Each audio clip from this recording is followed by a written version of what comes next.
સુરતમાં સુમુલ ઘીના ડુપ્લિકેશનનો પર્દાફાશ કરવામાં આવ્યો છે. પોલીસે ડભોલી ગામ રોડ હેની આર્કેડ કોમ્પ્લેક્સમાં શ્રી હરિ માટે શોપવાળી જગ્યાએ રેડ કરી હતી, જેમાંથી કુલ 15 નંગ સુમુલ ઘી લખેલ ઘીના પાઉચ મળ્યા હતા, જેની કિંમત 6,820 ગણી શકાય.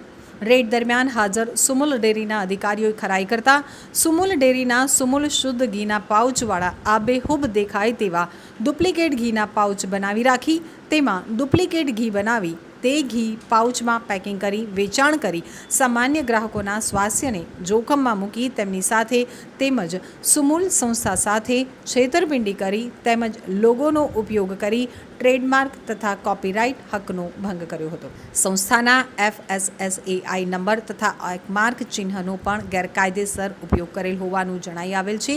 ત્યારબાદ સદર દુકાન માલિકની પૂછપરછ દરમિયાન સદર સુમુલ શુદ્ધ ઘીના બનાવટી ડુપ્લિકેટ ઘીનો જથ્થો પ્રતિક કનુભાઈ ઠક્કરની દુકાને ડિલિવરી કરતો હોવાનું જણાવ્યું હતું.